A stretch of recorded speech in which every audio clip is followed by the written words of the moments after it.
شكرا. تفضل يا رضوان بيه.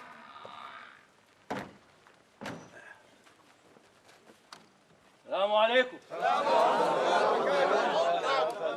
تفضل يا رضوان بيه، تفضل. اهلا وسهلا. اهلا وسهلا. اهلا اهلا اهلا. اهلا وسهلا. اهلا وسهلا. اهلا رجال. اهلا وسهلا. الله بركاته. اتفضل يا عمده.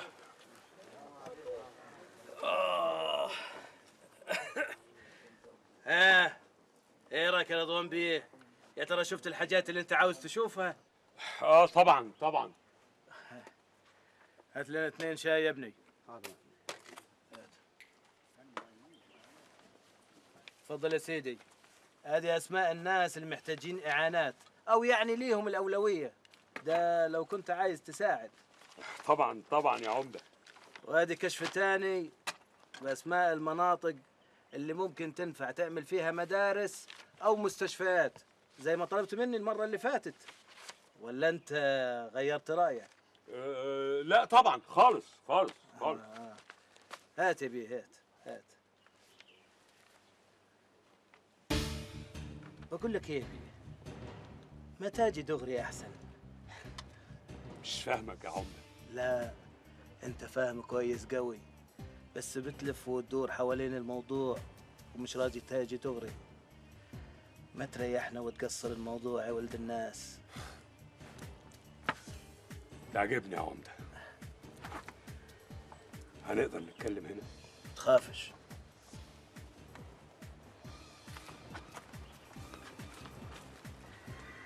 اتفضل يا رضوان بيه. اسمع يا عمده، انا راجل طول عمري بحب اشتغل في السليم، والثروه الكبيره اللي جمعتها ديت جمعتها بمجهودي وبالحلال. ربنا يزيدك من نعيمه. ما تخش في الموضوع يا رضوان بيه، اصل الجو حر عليك. تعجبني يا عمده. بصراحه كده انا في ناس كتير اتهموني بان انا جمعت ثروتي الكبيره دي في وقت قياسي، وان انا جمعتها بطرق غير مشروعه والعياذ بالله. والعياذ بالله يا بيه، قطع لساني اللي يقول عليك كده. مخدرات؟ مش بالظبط كده. وبعدين انا ممكن اعمل حاجه زي كده يا عمده؟ لا طبعا، لا طبعا، عداك العيب. انما يعني لا مؤاخذه في السؤال، ما تاخذنيش يعني. الثروه دي كلاتها يعني جت من ايه؟ الحقيقه يا عمده الثروه دي جت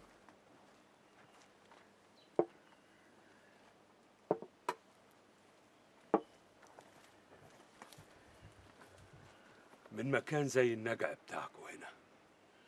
دي حاجات موجوده هنا تحت البيوت اللي في الجبل.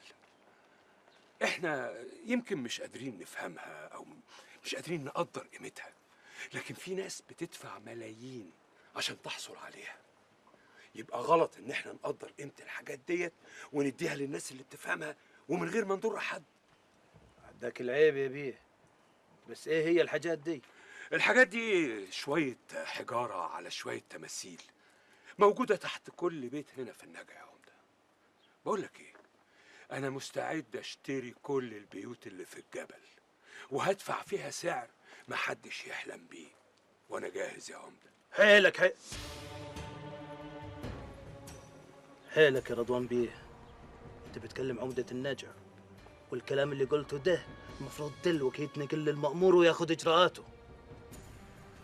بس انت دخلت علينا دخلة الضيف، والضيف المفروض زي ما دخل يخرج معزز مكرم. يعني ايه يا عمدة؟ مش ناوي تتعاون معايا؟ علشان حضرتك دخلت بيتي حامل نفسي ان انا ما سمعتش حاجة واصل. انت باسلوبك ده يا عمدة بتقفل عليا وعليك طريق هيجيب لنا ملايين. حد يعمل كده يا عمدة؟ خلي الملايين لاصحابها يا باشا، احنا مستورين والحمد لله، واللي عاوزينه موجود، بس بالحلال والقانون. شوف يا عمدة، اذا انا ما خدتش الحاجات دي في غيري كتير هياخدوها، وبعد كده الحاجات دي بتتسرق من سنين وسنين وسنين وبتتنهب، والناس عملت منها ثروات جوه مصر وبره مصر. واوعى تفتكر ان الاثار دي عمرها ما هتخلص. لا، الاثار دي ما بتخلص، حاجه لا تنتهي، موجوده في قاع البحر. خلاص يا باشا، اديك حليتها بنفسك اهو. خليك انت في اللي تحت البحر وسيب النجع بتاعنا. معلش احنا فتحنا لك دراعاتنا، كنا فاكرينك قصد خير بجد. انا جيت النجع هنا وانا قاصد خير في الاول يا عمده. رضوان باشا، النجعة عايش زي ما هو عايش ومش محتاج الخير اللي بتقول عليه ده. ده اخر كلام عندك يا عمده؟ سلماوي، ايوه يا عمده. مع البيه لغاية العربية ووصلوا المطار أحسن الطيارة تفوتوا. حاضر يا عمده، اتفضل يا باشا.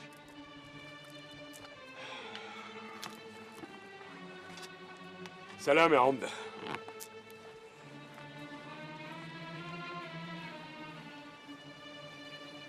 وهذا جاد أمرك يا عمده. شيء على عسران وقول له يعدي علي البيت النهارده ضروري بعد صلاة العشاء. أمرك يا عمده.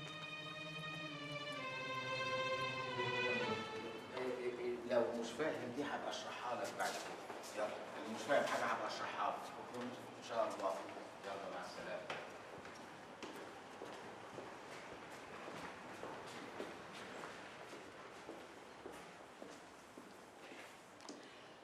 حلوة قوي الملزمة اللي انت عاملها يا استاذ فريد. متشكر قوي يا استاذه ايناس، ده لو كان ده رايك فعلا. انا بتكلم بجد، بس بدل ما انت كنت عمال توزعها كده على الفاضي والمليان كنت تبيعها لهم ان شاء الله حتى بسعر رمزي. انت عارفه كويس يا استاذه ان انا مش عامل الملزمه دي علشان اكسب منها. بلاش تكسب منها يا سيدي. طب طلع تمن الورق، طب تمن التصوير، دي تلاقيها مكلفاك كتير قوي. مش مهم، انا قصدي يا استاذه ايناس بكسب من الملزمه دي اكتر من الفلوس بكتير. كده ربنا يكتر من امثالك يا استاذ فريد. ملزمه حلوه قوي اللي انت عاملها يا استاذ فريد، لو اني ما قريتهاش. يا ريت تعمل لنا واحده في المواد الاجتماعيه، يبقى ربنا يكرمك وكتر خيرك. متشكر يا استاذ مخلوف، ولو ان الحكايه يعني مش ناقصه تريقه.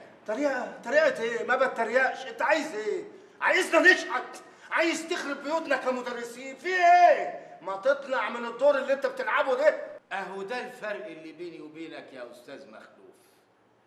الدور اللي كل واحد فينا بيلعبه، الدور اللي انا فهمته وبلعبه بطريقتي، واللي انت ما فهمتوش وبرضه بتلعبه بطريقتك.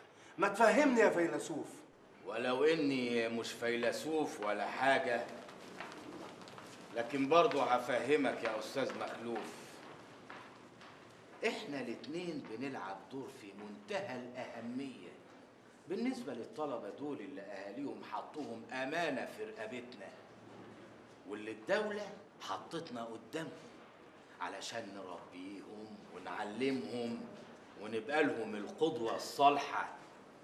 انا بقى فهمت الفلسفه دي كلها وبلعب دوري بالشكل اللي يرضي ضميري، وسعادتك ما فهمتش اي حاجه وبتلعب دورك بالشكل اللي يرضي جيبك وبس. من فضلك يا استاذ فريد عامل زمايلك باحترام. انا ما وجهتلكيش كلام يا استاذه ايناس. احنا هنا كلنا في الهوا سوا. ايه ده؟